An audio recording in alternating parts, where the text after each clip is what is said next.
What is it like being too fat to go to work? Well, let's take a look at it.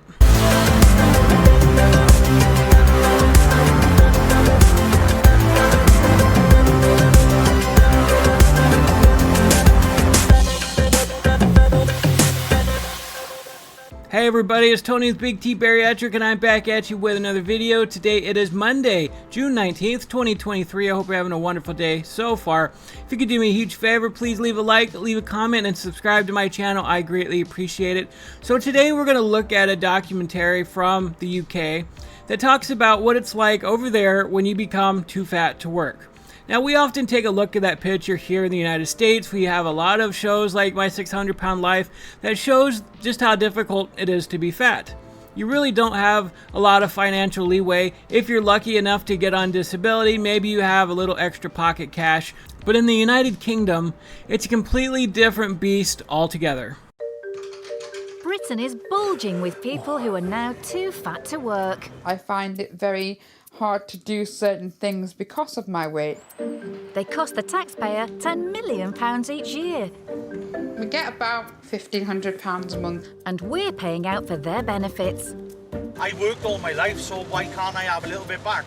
For their medical treatment. Obesity is costing billion the NHS. I take about 17 tablets a day.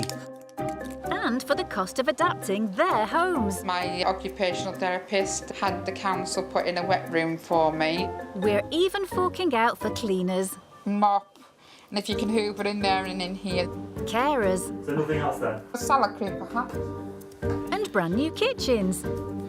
The plastering is absolutely abysmal. So if you're fat in the United Kingdom, the government is your enabler.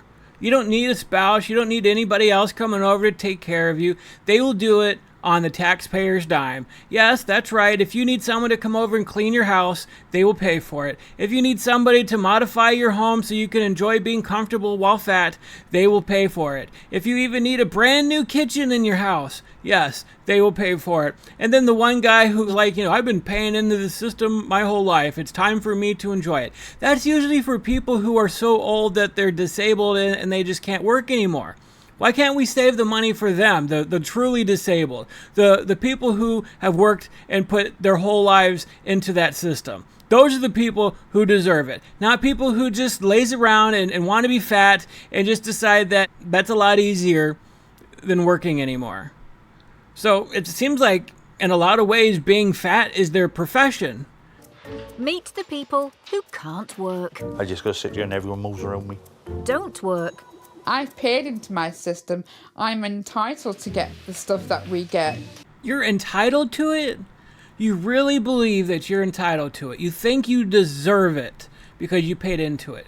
Again, the programs that you paid into were meant for you when you got older and you couldn't work anymore. Or maybe for those people who have been legitimately disabled. Not because you're just so fat that you can't work anymore. Again, how many people is this going to deter away from obesity? Probably none. Because they think they're entitled to this money because they're fat. And they're so fat that they can't work. Now, I understand what it's like being so big that you can't work. And it was very much a struggle for me. I've talked about it a lot on my channel. How I couldn't work. How it's hard to even get up and go to the bathroom, much less stand on my feet for 8 hours and do a job. But the entire time I was down, I wish I had a job. I wish I had some financial security. I wish I was able to take care of myself and do things. I wish I was able to get out of the house and even go to work. And now that I have a job, it might be hard to understand how you can enjoy your job, but I really love my job. I enjoy going into work. I enjoy being around the people that I work with. Because it's better than being stuck in bed all day. And that's what all these people get to do. They are not encouraged in any way to lose weight or to change their life. Because if they did, that means that they would have to go to work, that they would have to take care of themselves. But it's all taken care of now by the government, and I think that's absolutely ridiculous. Or whose size stops them getting work. It comes down to discrimination of your size. They say they're not supersized scroungers and entitled to every penny. Don't judge me unless you've walked a mile in my shoes. As someone who's probably walked 20 miles in your shoes and has been probably bigger than you are right now, buddy, you do not deserve that money, and you are not entitled to it. There are people who are working real jobs, many, many hours a day by the sweat of their brow, to have money taken out of their taxes to go towards you, who could work if you just decided to lose a few pounds and get active again. But you're just going to refuse to do that because you don't care that other people are working to take care of you. Again, I'm not talking about people who are legitimately disabled here, but you are able to go to work, sir, if you would just lose some weight. And losing weight is something that you absolutely can do. The sooner I get back working, the better. You can't turn around and say to somebody, oh, because you're obese, it's your fault.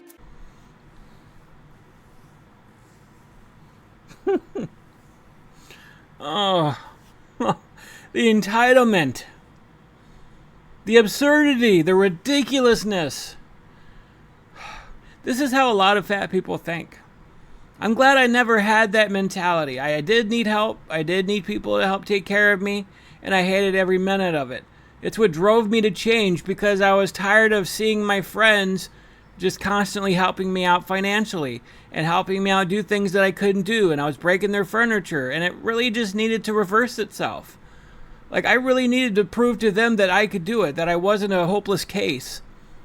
So that's part of why I decided to change and why I quickly got a job as soon as I possibly could. Like, I probably could have milked it for another year and said, oh, I'm still too fat to find work. I'm just going to need people's help. Maybe I should try getting on disability again. And I almost tried it because people were convincing me, like, hey, Big T, you should probably try to get on disability again. I know your knees are bad and everything else, but I found a job. I was able to do it. And I'm bigger than that lady is. She could absolutely get a job if she wanted to. But she's just too busy blaming it on everybody else. Oh, man, it's just because I'm obese doesn't mean it was my fault. Really? Really? You don't really think that it's your fault?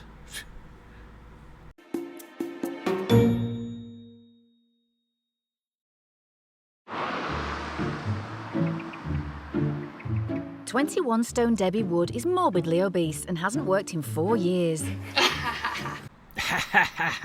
I got you suckers. You have to work jobs. You have to live life. I don't have to do anything. I might have type 2 diabetes and I might be dead by the time I'm 40 years old, but I got you suckers. Ha ha ha ha. She lives in a 2-bedroomed council house and, along with her husband, gets £1,500 a month in benefits. I've paid into my system.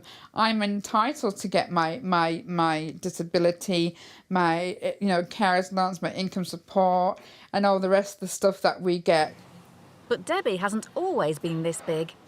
I've never had this much weight on me, so I find it very annoying. I'm actually carrying 10 stone more than what my normal body weight should be. I find it very hard to do certain things because of my weight.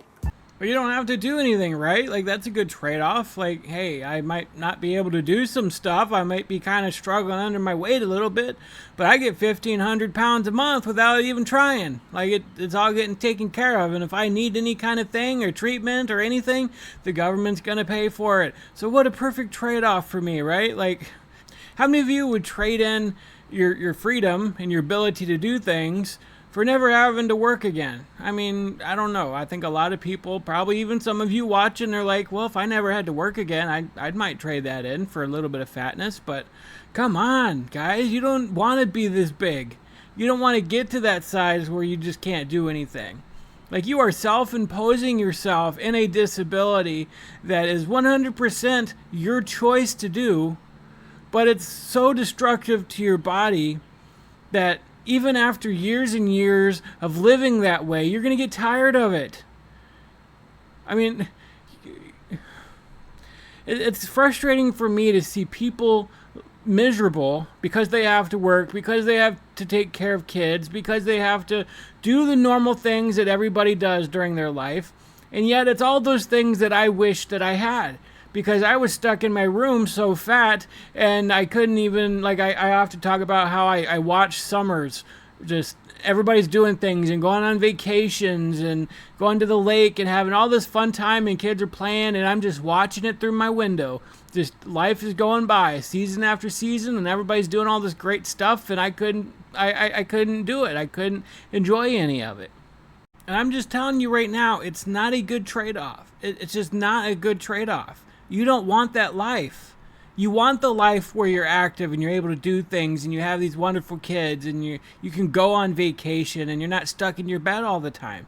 You will regret it. You will get to that point where obesity just destroys and ravishes your body to a point where it's not going to be fixable very easily. Overcoming that food addiction, getting the weight off, and then all the things that I still have to face moving forward, like getting both of my knees replaced and having skin removed. And, I still got multiple surgeries ahead of me before I'm at a normal, healthy stage. Like, you don't want to have to face that. But that's where a lot of these obese people are headed if they don't change. But a lot of them are just like, oh, shrug on my shoulders. I have no desire to change. Nothing is really forcing me to change because I get everything taken care of. These people are living in decent houses. They get a certain amount of money every month. The government will remodel their freaking kitchen for them if they want. I mean, it's just sad. One of the things 21 Stone Debbie finds hard is household chores. Luckily, though, the council have provided her a cleaner who comes round 3 times a week. If you can clean the kitchen, wipe down the tops, do the bathroom, obviously the toilet area underneath the lid and everything. And if you can do the front of the toilet as well, round the base of it, mop. And if you can hoover in there and in here. And maintaining Debbie's extremely high standards isn't easy. Now you know why we like her so much.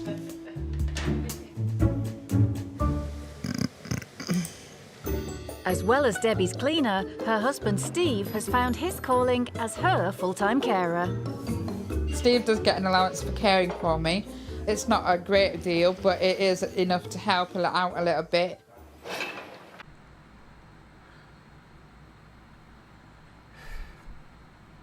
Well, me and Debbie met through a mutual friend on Facebook. Her friend, she basically posted Debbie's number saying for a good time, call this number, and from that one little comment, it led to this. Take that out, take all that out, take the shelf out and wash it properly. I just said take it out and put it on the shelf.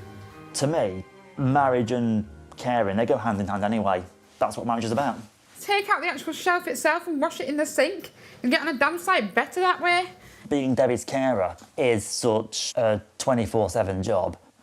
How in the hell is this woman married? I can't even get a call back, and here she is married to somebody who is pretty much a slave to her. She has all these high standards, but she's unwilling to get down and clean the fridge herself. She can't pull that rack out for him and do any kind of cleaning.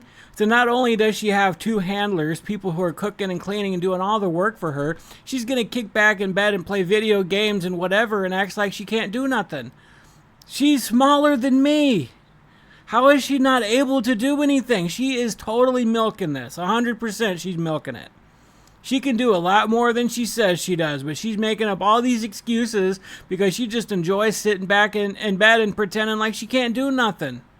I've seen... It's not just even me. I've seen bigger people doing more than I've seen her do. She's pretty big, but she's not as big as many of the people I've seen on many other shows who do a lot more than she does. This is just absolutely ridiculous. The job centre do sort of leave us to it, and I've only ever had like 2 appointments in the last 2 years I've had to go to, so. Watch the eggs. Why are you putting them there? You know the door's going to swing back and I ain't going to stand here and hold the door because I'm in pain, thank you. I'm going to hold the door. I know what I'm doing. Although husband Steve is university educated and is fit enough to work, the state have paid him to be her full-time carer for the past year. He doesn't even have to work. Like, not only is the state paying for them to have somebody come clean and do all this other stuff, they're paying him to be her full-time care? What? This is getting worse by the minute. They're paying him to be her full-time care. And he only has to go to a job center a couple times a year and that's it. And they're going to keep paying him. And he gets to sit around too. Like he's milking it himself. He's university educated. And he's refusing to go get a job. But to him, he gets to cater to her and doesn't even have to do all the work. They get to bring somebody... Man,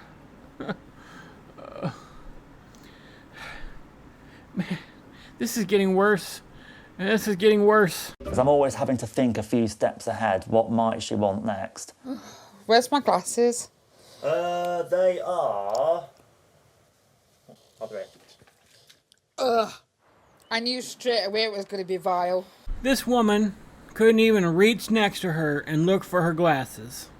She had to ask her man, who's pretty much a slave at this point, do you know where my glasses are? I can't do a good British accent, but it was right next to her. She couldn't even bother to look for it. This is sad. This is really sad. Also relying on the state to support him is 35-stone Les Price, whose council house has been specially modified to accommodate his size.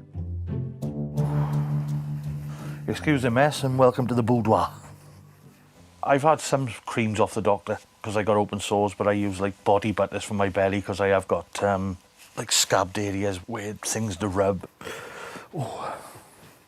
I did make the mistake once of getting my capsicum cream mixed up with my antibiotic cream, and trust me, when you get that in the wrong place you know about it, because capsicum is a pepper and it doesn't go well on your groin. And I did scream and I was crying and my missus laughed at me because I was crying for my dad. You are what you are. You know, if you're meant to be fat, you'll be fat. If you're not, you're not. That's one of the dumbest things I've ever heard in my life. Some people are just meant to be fat and some people aren't. Really? Oh, come on. The excuses, they're absolutely stupid. Nobody's meant to be fat, all right? This level of fatness is a modern invention. You've gotten there because of choices and decisions that you made, not nobody else. It's not your genetics, it's not an illness, it's not anything else. None of this existed until the last 50 to 60 years when obesity started to skyrocket. Again, the environment changed, we understand that, but you absolutely did it to yourself. And you could reverse it right now if you were willing to put any kind of work into it. But you're not willing to work, are you? I mean, that's why you're on the show, is because you're not willing to work at anything. I don't want to be this size. I've never wanted to be this size. Although Les has always been overweight, it was an accident at work that caused him to balloon in size, and he's not had a job since. My last job, I had a back accident carrying a slab of concrete and twisted and popped my back and left me immobile for months. Life is hard since. Don't judge me unless you've walked a mile in my shoes. I've been injured in a variety of ways, including tearing ligaments in both of my knees. I've fallen out of semi-trucks. And if you've ever seen how high a semi-truck is, where the seating is, I've fallen all the way down and busted my knee on the way down and landing on concrete. I understand pain, I understand injuries, and I do feel for this guy. He busted his back trying to do something with concrete, and it left him immobile for several months. Like, that is terrible. But he could walk. He's walking right now. Just because you had an injury, how does that relate to you gaining hundreds of pounds? Like, that's due to food. That's food intake. That's not injury. And I understand, you know, you become immobile, it's easier to gain weight, but that's maybe when you decide to start cutting back a little bit of calories, or maybe you start eating the right thing. Like, the obesity was your decision. The back injury wasn't. And if you're still at a point where your back is injured and you can't work, that's one thing. But to gain hundreds of pounds and then live off the government for the rest of your life because you've gotten so big, what do you think that weight is doing to your spine and your back right now? It's exacerbating it. It's making it worse. But if you lost that weight and you got to a normal, healthy size, maybe you could go back to work. Maybe you could do something. But the fact that you're putting all this extra weight on your back injury just says a lot right there. That you are just trying to make your injury worse so you don't have to go back to work. Handsome devil. Les can't walk a mile in his own shoes because just hauling his 35-stone body around at home can be a struggle. I've been immobile now for a few years. I get disability living allowance and I get mobility. I could have a mobility car. I can't get out and exercise. I used to swim, but I got told not to swim because I got problems with my shoulders. And once I've swum, I can't physically dry myself and change. I need help. To make life easier for Les, the council fitted a wet room to accommodate his enormous dimensions. A shower so you can sit down, which is a godsend, because if I had to stand, I'd be in agony. My partner helps me shower because I can't do it all on my own. It's the perching stool for when I have a shave and everything. Okay. Yeah, struggling a minute. Standing for long periods is a huge challenge for Les, who gets £300 a month in disability living allowance. It is hard because I get breathless and my back aches. I get cramp in the back of my legs, my hips. I can't rely on everybody for everything all the time. So I do try to do my best, but it's not always easy. Again, I feel for this guy getting injured at work. But the fact that he can't even dry himself off because he has issues with his shoulders and he's got issues standing and it's just in agony, and he considers himself immobile even though he can walk around. I don't know if immobile has a different definition medically, but when I think of immobile, I think you're stuck in a wheelchair. You can't even get up. But this guy can walk around, he can do a few things, but the rest of that pressure is on his back. He wouldn't need anybody to come in and widen his bathroom for him so he could poop and take showers and everything else if he was still small. Like, he could fix a lot of his issues. And I'm not saying that he has to go back to work if his back injury was really that severe. Like, I can't question that. I have not looked at his medical paperwork. I don't know how bad his back is. But he could probably go swimming. He could probably get some exercise. He could probably live life a bit more comfortably if he wasn't that big. He's doing a lot of that to himself, and he's just acting like that he's not. It's like, oh, I'm just big. I can't help it. But was he that big before his injury? No, he was probably able to do a lot more. He was probably eating a normal amount of food. And he'd have to be somewhat in shape to do that kind of work, working with concrete and everything else. Like, he did the rest of it to himself. That's my video today, guys. It's really a sad affair where we're at today, where people are getting bigger and bigger. The consequences are getting worse. And yet they still just refuse to take any type of accountability for their actions, for what they've done to themselves. And guess what? If you work a job and you pay taxes, that means that your taxes, your tax dollars are going towards enabling these people to keep living the way that they want to live.